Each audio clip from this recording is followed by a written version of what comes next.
I went to the county clerk's office to file a deed correction on a property worth maybe $40,000. The clerk looked at her screen, looked at me, and said, "Ma'am, according to our records, you're listed as the sole owner of 7 properties in this county. Did you know that?" I did not know that. I had never owned more than 1 house in my life. Good afternoon, everyone. I'm Clara, and I'm glad you're here with me today. If this is your first time, please subscribe and leave a comment telling me where you're listening from. I love knowing how far these stories travel. Today, I want to tell you something that happened to me over the past 2 years, something I'm only now able to talk about clearly, because for a long time I couldn't say it out loud without my hands going cold. I spent 26 years as a licensed practical nurse at Briarwood Regional Medical Center in Knoxville, Tennessee. Night shifts, double shifts, the kind of work that hollows you out in some ways and fills you up in others. You learn, in nursing, to be calm in the middle of chaos. You learn to read a room in seconds, to notice what people are not saying as much as what they are. I thought that skill was transferable. I thought it protected me. I was wrong about that. My husband, Leonard, died in the fall of 2019, 3 weeks after his 63rd birthday, from a stroke that came without warning on an otherwise ordinary Tuesday. He had been in the middle of making coffee. The paramedics found the pot still running when they arrived. That detail stayed with me for a long time. The coffee still running. Life does not pause for grief. Leonard and I had been married for 29 years. We were not wealthy people. He had worked as a civil engineer for the city for most of his career, methodical and careful, the kind of man who kept every receipt in a labeled folder and balanced his checkbook by hand every month. I loved him for that. I loved that he was steady the way a good foundation is steady, quietly and without requiring attention. After he died, I became a person who could function at work and nowhere else. I put on my scrubs. I went to the hospital. I did my job with the same muscle memory that had carried me through 26 years, and then I came home and sat in the kitchen and could not remember whether I had eaten. Grief is particular that way. It doesn't make you fall apart visibly. It makes you efficient in some places and completely hollow in others. That's when my son-in-law, Marcus Teller, came to help. Marcus was married to my daughter Brooke, my only child. He was 38 years old, good-looking in a way that photographed well, always dressed like he'd just come from somewhere important. He worked in real estate development and had the vocabulary to go with it: portfolio, leverage, liquidity, asset management. He could explain complicated things simply, and he did it with the patient warmth of someone who genuinely wanted you to understand. I had always liked Marcus, more than liked him. I had trusted him the way you trust someone who married your daughter, which is to say completely and without examination. He came to Knoxville the week after the funerals, and a gentle suggestion. "Mom," he said. He called me Mom, had since the wedding. "Leonard's estate is going to need someone to sort through it. There are properties, accounts, pension documents. You shouldn't have to do this alone right now." There were in fact 2 properties, our house on Sycamore Hill Road and a small rental property on Caldwell Avenue that Leonard had bought 20 years earlier as a retirement investment. The Caldwell property brought in about $900 a month. Simple, manageable. But in the fog of those first weeks, even simple felt impossible. I said yes. I signed the documents Marcus placed in front of me at my own kitchen table. A limited power of attorney for real estate transactions, he explained, so he could handle any filings or transfers on my behalf without me having to drive to offices and stand in lines. He walked me through it, The way you walk someone through an instruction manual, pointing, explaining, patient. I signed where he pointed. I was 61 years old, and I signed where he pointed without reading past the first paragraph. And that is the thing I carry with me now every day. The years after that moved the way years move when you are learning to live smaller than you used to. I went back to work. I learned to cook for one. I kept the Sycamore Hill house because it was the only place I knew how to be. Brooke and Marcus called on Sundays, sometimes visited at Thanksgiving, and Marcus always asked, warmly and briefly, whether I needed anything handled on the property side. I always said no. I always meant not right now. The first thing that snagged my attention was a property tax notice. I received it in January of 2022, more than 2 years after Leonard died. It was for a parcel on Whitaker Lane, an address I did not recognize. The assessed value was listed at $112,000. My name was at the top of the notice as the owner of record. I called Marcus. "Oh, that," he said easily. "That's something Leonard had started before he passed. I found it in the estate paperwork and made sure the title transferred correctly so it wouldn't go into limbo. I meant to tell you. I'll take care of the tax bill, don't worry." I said, "Thank you." I said I appreciated it. I hung up and stood in my kitchen holding the notice and thought, Leonard never mentioned Whitaker Lane, not once. I told myself I'd probably forgotten. Leonard had projects I didn't always track. I told myself there was an explanation, but something small and cold settled in my chest. The same thing I felt sometimes in a patient's room when the numbers on the monitors were technically fine, but something in the air was not. I started paying attention differently after that. It wasn't dramatic. I didn't hire anyone or call anyone. I just started opening my mail more carefully. And about 6 weeks after the property tax notice, a second one arrived, this time for a parcel on Emery Ridge Road. Again, my name. Again, an address I had never heard Leonard mention. I went to the county clerk's office on a Tuesday morning in March, and I asked the woman behind the counter if she could pull up properties currently listed under my name and social security number. She typed. She squinted at the screen. She said, "Ma'am, according to our records, you're listed as the sole owner of 7 properties in this county. Did you know that?" I asked for a glass of water. She brought it in a paper cup. I sat in a plastic chair near the window and drank it slowly and looked at the list she had printed for me. 7 properties, the Sycamore Hill House, the Caldwell Rental, and 5 others, properties I had never seen, never visited, never heard Leonard mention in 29 years of marriage. 3 of them had been transferred into my name within the past 18 months. 2 of them had mortgages attached.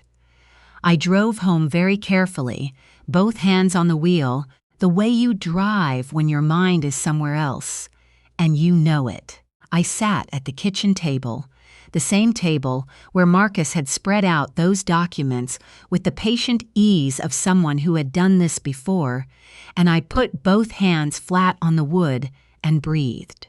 Then I opened my laptop and started looking up property records, because I am a woman who spent 26 years in a hospital.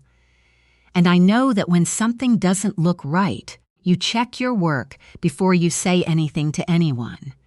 What I found took me until 2 in the morning. The 5 properties I didn't recognize had all been transferred into my name, using the limited power of attorney I had signed in November of 2019. My name was on the deeds. My social security number was on the filings, but the properties had also been used as collateral for loans. Loans made through an LLC called TKM Holdings Group, registered in Tennessee in early 2020. The managing member of TKM Holdings Group was Marcus Allen Teller. My son-in-law had used my name and my signature to acquire properties, mortgage them, and funnel the loan proceeds to his own company. And my daughter didn't know. I was almost certain she didn't know, because if Brooke had known, she would have told me, and also because Brooke, for all her husband's polish, was fundamentally the same honest, uncomplicated person she had been at 7 years old. She couldn't hide things. She never could. That was the fact that frightened me most, sitting at that kitchen table at 2 in the morning. Not what Marcus had done. What it would do to Brooke when she found out. I thought about calling her immediately. I thought about calling the police. What I actually did was close the laptop, go to bed, and lie in the dark for a long time with my hands folded on my chest, the way I used to fold my patients' hands when they were agitated and needed to feel held. The fear was there, but underneath it something else, something clarifying. Leonard had left me 2 properties and a pension and a house that was paid off and 29 years of building a life together. And I was not going to let any of that be used as raw material for someone else's investment portfolio. Not by anyone, not even someone who called me Mom. I did not call Brooke. Not yet. Not until I understood exactly what had happened. The attorney's name was Suzanne Morhart, and I found her through a nurse I worked with who had gone through a real estate dispute 2 years earlier. Her office was on the 4th floor of a building downtown, and she was in her early 50s with close-cropped hair and reading glasses on a chain, and the manner of someone who had heard every version of every story and was still capable of being genuinely offended by the bad ones. I laid out everything I had, the property tax notices, the clerk's printout, the deed records I'd pulled online, the LLC filing. The documents Marcus had put in front of me in November of 2019. She listened without interrupting. Then she put her glasses on and looked at the documents for a long time. "Mrs. Hayward," she said, "my name is Colleen Hayward. The limited power of attorney you signed, do you have a copy?" I had a copy. I had gone through Leonard's files the night before and found it, and I had read it this time, all 3 pages, the way I should have read it in November of 2019. Section 2, Paragraph 4. The authority granted herein includes the power to acquire, transfer, mortgage, and encumber real property on behalf of the principal for the purpose of estate administration and asset management. Acquire. The document I signed gave Marcus the power to acquire properties in my name. Suzanne read that paragraph and her expression did not change, which was its own kind of answer. "This is broad," she said carefully, "broader than standard, and the question of whether using it to acquire properties and mortgage them for the benefit of a third-party LLC falls within the intended scope is a question a court would take seriously." She paused. "Were you informed that this document authorized property acquisition?" "He said it was for handling filings and transfers," I said. "Estate paperwork." "Did he specify what transfers?" "No." She wrote something down. "The properties with mortgages. Do you know the loan amounts?" 2 of the 5 properties had mortgages. I had found that much. The total across both loans was $640,000. When I said that number out loud in her office, it landed differently than it had on paper at 2 in the morning. $640,000 borrowed against properties acquired in my name, proceeds directed to TKM Holdings Group. Suzanne set down her pen. "Mrs. Hayward, this may constitute fraud. At minimum, it constitutes a serious breach of fiduciary duty. The power of attorney was granted for estate administration purposes and appears to have been used to benefit a third party, specifically an LLC controlled by the person you granted authority to." "Is that a crime?" I asked, though I already suspected. using a power of attorney to benefit yourself or a related entity rather than the principal can constitute breach of fiduciary duty, financial exploitation, and depending on the intent, fraud. The mortgage structuring would need to be examined more closely, but there may also be bank fraud involved, misrepresenting the nature and purpose of the loans. I sat with that for a moment. The fluorescent light in her office hummed the way fluorescent lights hum everywhere, and I thought about all the times I had sat with patients when they received information that changed the shape of their life. I had always known how to be calm for other people. I was trying to be calm for myself now. "What do?" I asked. "First," she said, "you say nothing to Marcus, nothing that would indicate you know anything. Second, we get certified copies of every deed, every mortgage document, and the LLC filing through the county and state records. Third, we determine whether your daughter is involved." That last one sat hard. "She's not," I said. "I believe you," Suzanne said, "but we need to be able to demonstrate that." I left her office with a list of certified record requests and walked to my car in the March cold and sat in the parking lot for 10 minutes before I could drive. The requests went out within the week. While I waited for them, Marcus called. He was calling from what sounded like somewhere busy, the particular ambient noise of restaurants and confidence. "Hey, Mom, just checking in. How's the house?" "Fine," I said. "Tulips are starting to come in. Beautiful. Hey, I've been meaning to come down and review some of the property documentation with you. Just routine stuff, making sure everything is current. Maybe next month?" "Of course," I said. "Any time." I hung up and stood in the backyard with my phone in my hand and understood that Marcus was beginning to feel something he didn't understand yet. An instinct. The same one I'd sometimes felt on the floor when a patient's chart looked fine but something in the room didn't. The certified records arrived on a Thursday. I drove them directly to Suzanne. She spent 40 minutes with them while I sat in the client chair and looked at a framed print on her wall, something botanical, ferns in pale green. When she turned to face me, her expression was the careful version of grim that professionals use when they don't want to alarm you, but cannot in good conscience soften the truth.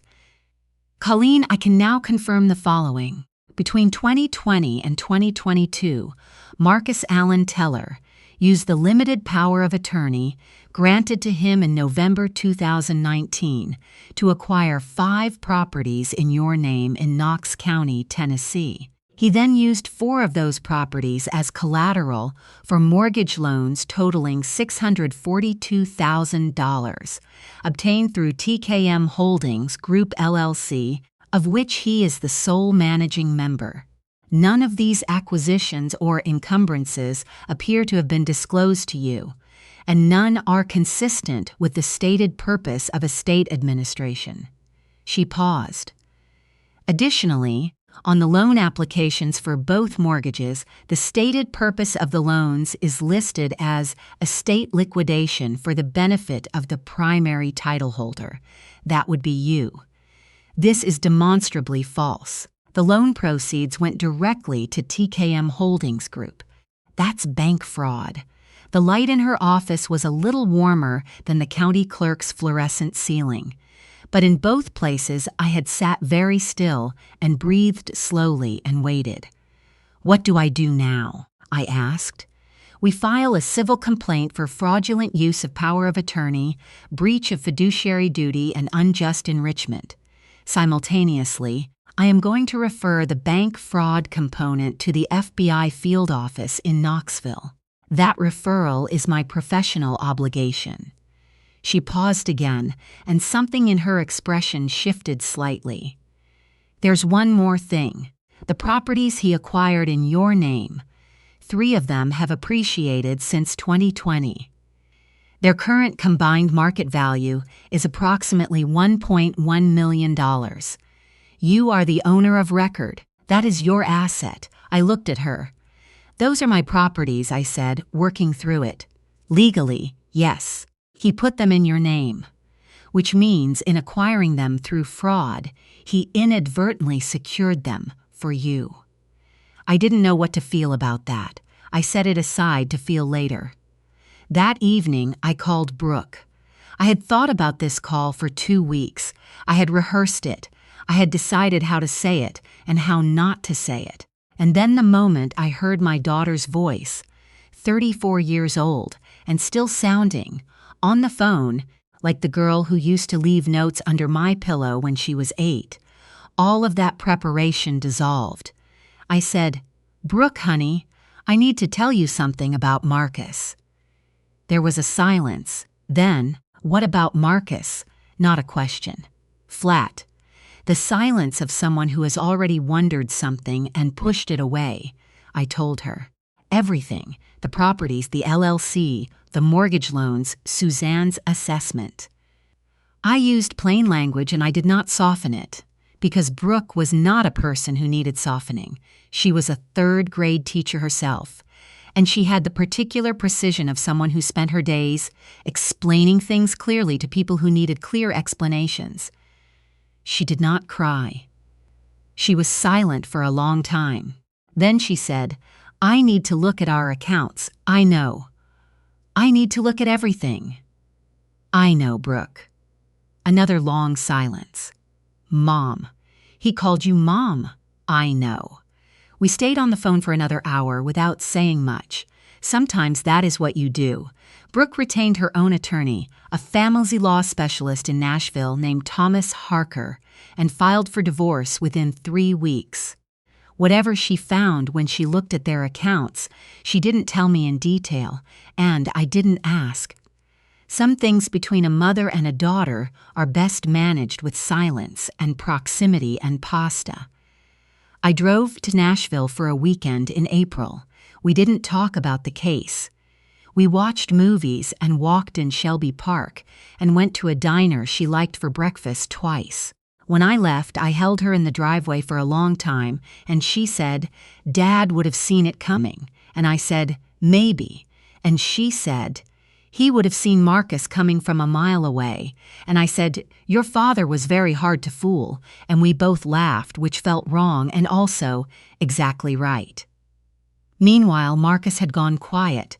No calls after the routine check-in in March. No visit materialized.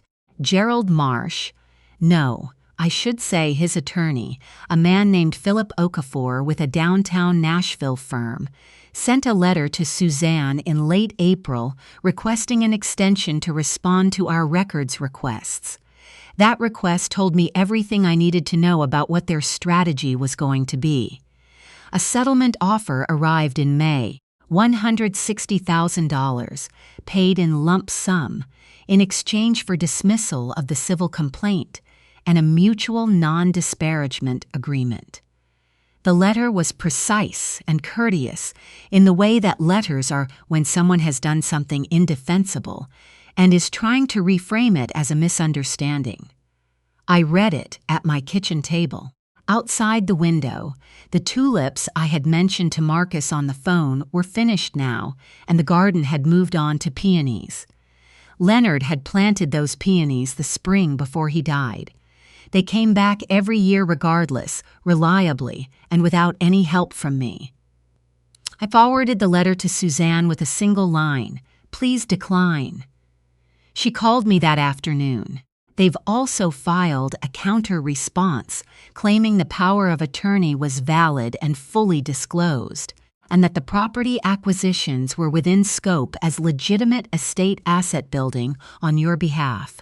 On my behalf, I repeated. I know. Their argument is that he was building your real estate portfolio using his expertise, in your interest as estate executor.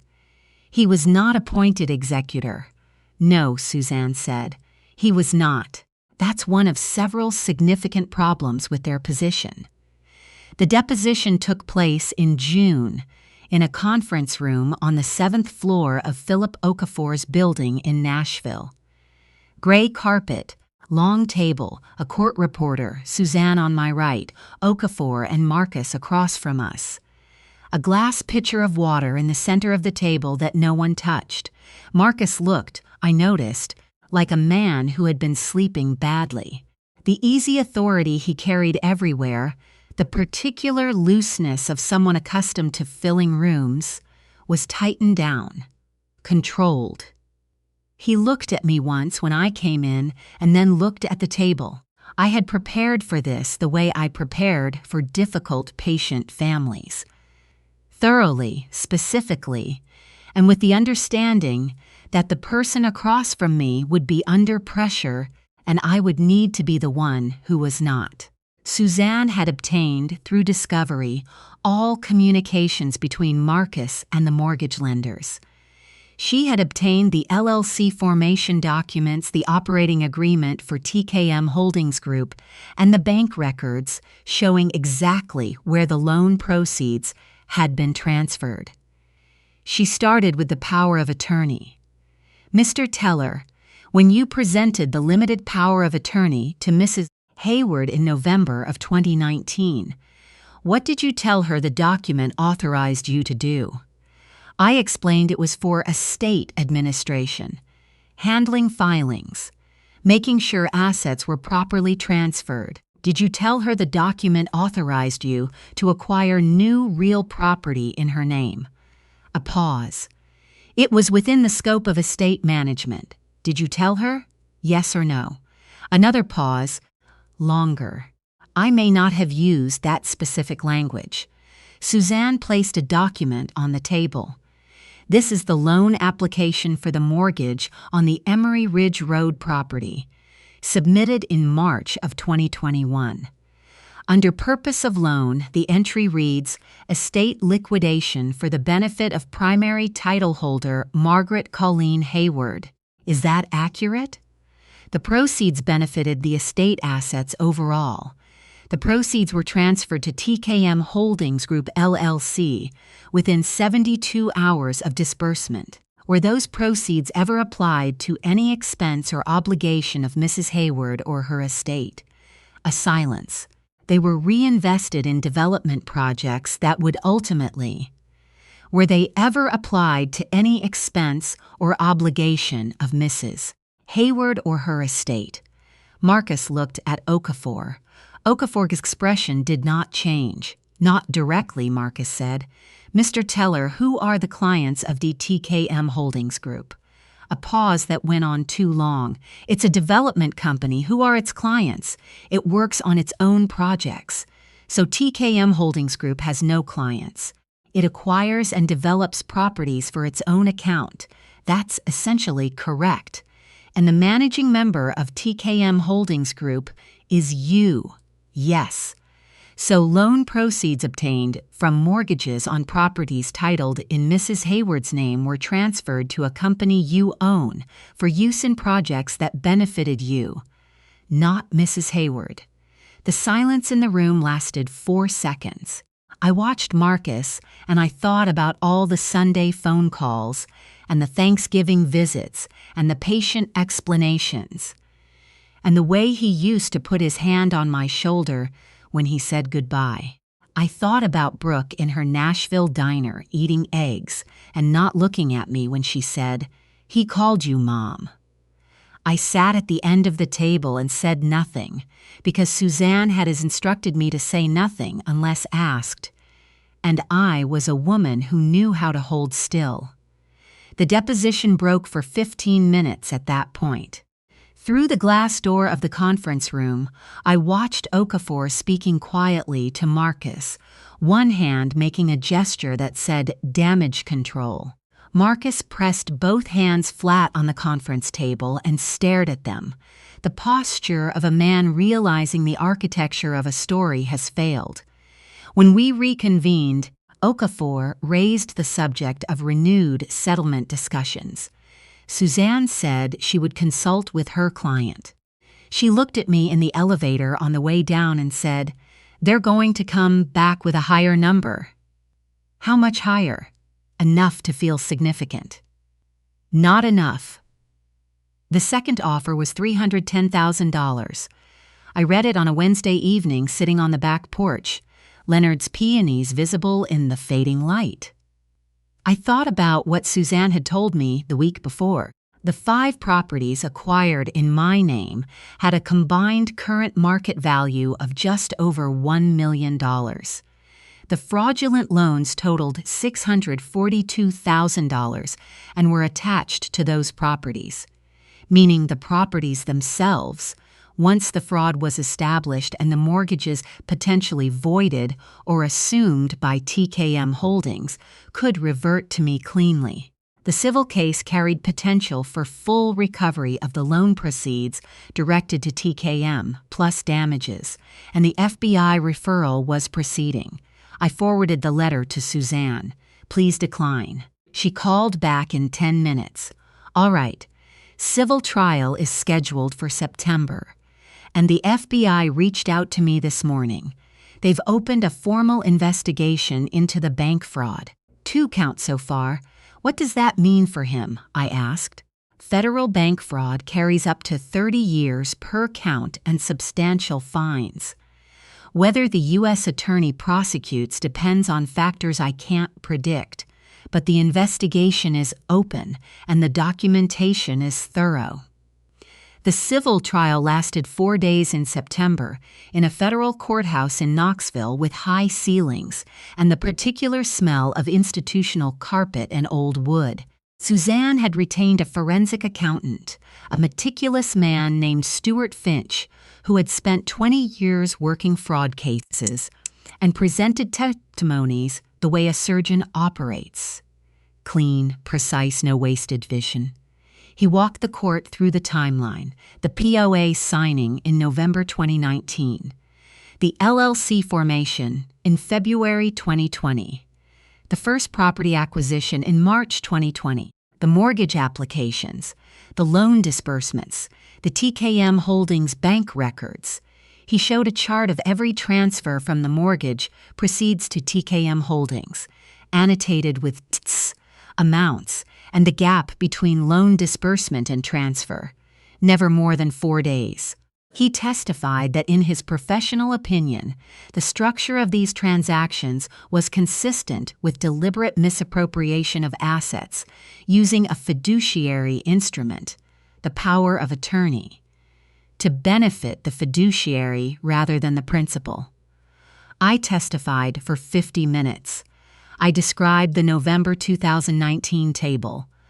I described what Marcus had told me the document authorized. I described never being informed of the property acquisitions or the mortgages. I described the property tax notice that started everything, and the moment at the county clerk's counter when a woman in a blue cardigan told me I owned 7 properties and asked if I knew that. I paused before each answer. I said the true thing. I said it clearly. Okafor put Marcus on the stand, and it was difficult to watch, not because I felt sorry for him, but because I watched a person attempt to maintain a version of events that the documents in evidence made impossible. He said the acquisitions were in my interest. He could not explain why I was never informed of them. He said the loan proceeds were being managed for my eventual benefit. He could not identify a single disbursement from TKM Holdings to any account in my name or for any expense of mine. He said the power of attorney document was fully explained. He could not explain why it used the language of estate administration while authorizing property acquisition. At one point, Suzanne asked him whether he had ever, in writing or in any documented communication, disclosed to me the existence of TKM Holdings Group. He said he was sure it had come up. She produced the communication records from Discovery. Every text message, every email, every documented phone call between Marcus and me from November 2019 through March 2022. She asked the court reporter to note for the record that TKM Holdings Group appeared in none of them. There was a silence in the courtroom. The judge, A careful man in his 60s named the Honorable Elliot Reyes took 3 days to deliberate. The ruling came on a Friday morning, and Suzanne and I sat in her office to receive it. Full judgment for the plaintiff. Return of the 5 fraudulently acquired properties to the plaintiff's clear title, with the mortgage liens voided on grounds of fraud in the inducement. Civil damages of $380,000 for the loan proceeds directed to TKM Holdings Group, representing unjust enrichment. Punitive damages of $220,000 on the grounds that the fraud was willful, deliberate, and exploited a specific fiduciary relationship during the plaintiff's bereavement. Attorney's fees of $54,000. Total judgment, $654,000 in cash damages, plus 5 properties returned to clear title. I sat in Suzanne's office and read the number 3 times. The FBI investigation moved forward through the fall. By December, Marcus Allen Teller was indicted on 2 counts of federal bank fraud, 1 count of wire fraud, and 1 count of misappropriation under a fiduciary relationship. Philip Okafor withdrew from criminal representation. Marcus retained a criminal defense attorney from Atlanta. Brooks' divorce was finalized in October. I drove to Nashville the weekend after the papers were signed. We didn't talk about it much. We walked in the park. We had breakfast at the diner. At some point, she said, "I keep thinking I should feel worse than I do." And I said, "Maybe that means you did the grieving while it was happening." And she thought about that for a while and then nodded. We planted a rosebush in my front garden. The following spring, the 2 of us, on a Saturday morning that was cold in the way that April mornings in Tennessee are cold, bright, and sharp and promising. She chose a variety called Mr. Lincoln, deep red, which Leonard had always liked, but we'd never gotten around to planting. It seemed right. I wrote a victim impact statement for the federal sentencing, and it took me 3 drafts over 4 evenings. I wrote it at the kitchen table where Marcus had spread his documents on a November night in 2019, and I wrote it without anger, because anger was not what I felt. What I felt was cleaner than anger. I wrote plainly about what had been done and what it had cost. Not the money, or not only the money, but the specific cost of having your trust in someone used as a tool against you, of spending 3 years calling a person family and having them call you mom while they were filing loan applications in your name. I wrote, "My late husband built a stable and modest life because he believed that steady work and honest dealing were sufficient. He was right. What was done to me was not a sophisticated crime. It was ordinary greed dressed in the vocabulary of expertise and the warmth of family. I am here to ensure the record reflects precisely what that choice cost the person who made it." Marcus entered a guilty plea in February to avoid trial. He was sentenced to 38 months in federal prison, 3 years of supervised release, and full restitution to me and to the lending institutions defrauded. He was also disbarred from holding any real estate license in the state of Tennessee. TKM Holdings Group was dissolved by court order. Its assets, such as they were liquidated toward restitution. I was not in the courthouse when the sentence came down. I was at Briarwood Regional, finishing a shift the way I had finished thousands of shifts over 26 years, quietly and completely. Suzanne called me at 6 in the evening. I was in the parking lot getting into my car. I thanked her. I sat in the car for a moment. Then I drove home. I retired from nursing the following June. 26 years was enough, and I had, for the first time in my life, options I hadn't expected to have. The 5 properties returned to my clear title, combined with the cash judgment, had changed the shape of what was possible. I was deliberate about it, the way Leonard would have been. I sold 3 of the properties and used the proceeds to pay off Brooke's house in Nashville. She cried when I told her. I cried too. We were on the phone and neither of us said anything for a minute, and that was fine. I kept the Caldwell rental, the one Leonard had bought 20 years ago. I kept the Sycamore Hill house because I was not ready to leave the garden and the porch and the particular light in the kitchen in the afternoon. I may never be ready. That's all right. I started a small scholarship at Briarwood Regional in Leonard's name for a nursing student in financial need, $2,500 a year. Simple, exactly the right size. Brooke and I see each other more now. We drive to each other on long weekends, cook together, walk. She started a book group in Nashville and has made me honorary member, which means I read the books and we discuss them on the phone. Last month it was Gilead. We talked about it for an hour, and neither of us mentioned Marcus once, and that felt like a kind of progress. What I found, after everything settled, was something I had not expected. I had expected relief, and relief came. I had expected something like justice, and that came too. What I had not expected was the particular, specific return of something I hadn't realized I had lost. My confidence in my own judgment. I had handed that over so completely in November of 2019, sitting at my own table, in my own grief, that I had forgotten I ever had it. And then slowly, over 18 months of paying attention, of reading documents and asking questions and learning to hold still while someone tried to persuade me I was wrong. Slowly it came back. One afternoon in August, sitting on the Sycamore Hill porch with the Mr. Lincoln rosebush visible from where I sat, just beginning its second summer, I thought, Leonard would have been proud, not of the money or the judgment or any of it.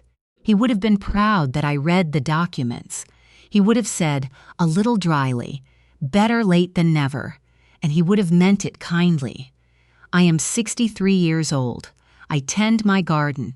I read every document I sign twice, beginning to end, and I will never again call anyone family just because they asked me to.